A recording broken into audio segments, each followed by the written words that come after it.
మన ప్రభువైన యేసుక్రీస్తు వారి నామములో శుభములు కలుగునుగాక. నేటి వాక్య ధ్యానము యెహెజ్కేలు గ్రంథము 18వ అధ్యాయము 30-31 వచనాలు. కాబట్టి ఇశ్రాయేలీయులారా, ఎవని ప్రవర్తనను బట్టి వానికి శిక్ష విధింతును. మనసు త్రిప్పుకొని మీ అక్రమములు మీకు శిక్షా కారణములు కాకుండానట్లు వాటినన్నిటినీ విడిచిపెట్టుడి. మీరు జరిగించిన అక్రమ క్రియలన్నిటినీ విడిచి నూతన హృదయమును నూతన బుద్ధియు తెచ్చుకొనుడి. ఇశ్రాయేలీయులారా, మీరెందుకు మరణం నొందుదురు? ఇదే యెహోవా వాక్కు. ప్రియులారా, సంవత్సరాంతమందున్న దేవుడు మన ముందు మరొక నూతన సంవత్సరమును సిద్ధపరిచి ఉన్నాడు. అది మనకు ఆశీర్వాదకరంగాను దీవెనకరంగాను సంతోషకరముగా ఉండినట్లు దేవునికి విరోధమైన మన ప్రవర్తనలను,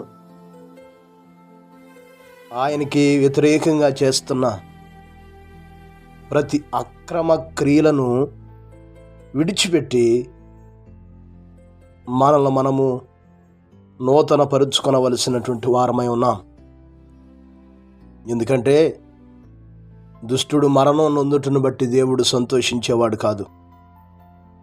దుష్టుడు తన ప్రవర్తనను దిద్దుకొని అతని మనసు దేవుని వైపు త్రిప్పుకొని తనను తాను నూతన పరుచుకునే కొనుట దేవునికి సంతోషం. అట్టివారు ఎన్నటికీ మరణము నొందరు అని ఈ లేఖనాల్లో వివరించడం మనం చూస్తున్నాం.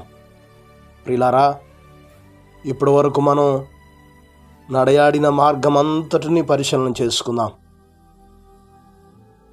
గతకాలపు క్రియలను బట్టి, ప్రవర్తనను బట్టి మనము ఏం పొందుకున్నామో యోచన చేస్తూ దేవుడు మన కొరకు సిద్ధపరిచిన ఆ శ్రేష్టమైన నూతన సంవత్సరం అనే బహుమానం మనకు ఆనందదాయకంగా ఉండినట్లు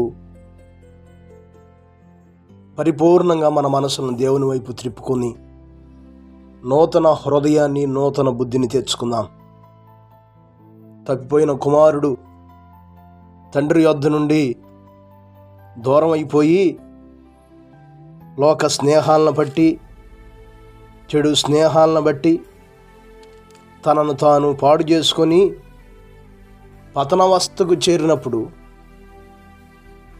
తన మార్గం అంతటిని, తన ప్రవర్తన అంతటిని యోచించి చూచుకున్నప్పుడు అర్థమైంది తన తండ్రి దగ్గర ఎంత గొప్ప దీవెన ఉందో, ఎంత గొప్ప ఆశీర్వాదం ఉందో, తన తండ్రి దగ్గర ఉన్న సంతోషం.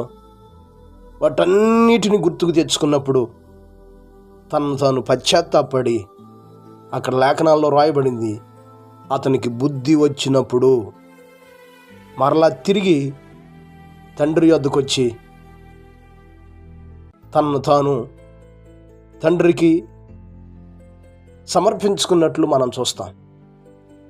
ఈ మాటలు వింటున్నటువంటి మనం, నీవు ఈరోజు దేవునికి దూరం అయిపోయావేమో, నీ ప్రవర్తనని నీ చెరిపేసిందేమో, నీ అక్రమ క్రియలు నీ జీవితంలో నెమ్మది, ప్రశాంతత, ఆనందం లేకుండా చేసాయేమో. తప్పిపోయిన కుమారుడు తండ్రి ప్రేమను తెలుసుకొని ఎలాగా తండ్రి వైపు తిరిగాడో ఈరోజు మనం కూడా మన మనసు దేవుని వైపు త్రిప్పుకుందాం. నూతనమైన బుద్ధి కలిగి దేవుడు అనుగ్రహించే ప్రతి ఈవులు, దేవుడు అనుగ్రహించే ప్రతి ఆశీర్వాదాలు పొందుకుందాం. అట్టి కృప దేవుడు మనకు దయచేయునుగాక. పరిశుద్ధుడా, గొప్ప దేవుడా, సర్వాధికారి, మీకు స్తోత్రాలయ్యా. మా ప్రియులైన బిడ్డలందరి కొరకు ప్రార్థిస్తున్నా. ప్రతి ఒక్కరిని దర్శించండి. మీకు విరోధంగా ఉన్నవారు వారి ప్రవర్తనలో వారి క్రియలను సరిదిద్దుకొని మీ వైపు తిరగటానికి తగిన సహాయమును దయచేయండి అయ్యా. మీరు అనుగ్రహించే నూతన దినాల కొరకు ఇప్పుడే ఒక తీర్మానం చేసుకొని నూతనమైన బుద్ధిని, నూతనమైన హృదయాన్ని తెచ్చుకొని మీరు అనుగ్రహించే ప్రతి దీవెనను, మీరు అనుగ్రహించే ప్రతి ఆశీర్వాదాన్ని పొందుకొనగలిగిన సంసిద్ధతను దయచేయండి అయ్యా. ఈరోజు అంతా మీ సన్నిధిని తోడుగా ఉంచండి. బలహీనను బలపరచండి, వ్యాధిగ్రస్తులను స్వస్థపరచండి, పడిపోయిన వారిని లేవనెత్తండి. ప్రతి ఒక్కరిని మీ కొరకు సిద్ధపరిచి నడిపించమని యేసు నామమున అడిగి వేడుకొనుచున్నాము తండ్రి, ఆమేన్. ప్రభు కృప మీకు తోడయ్యుండును గాక.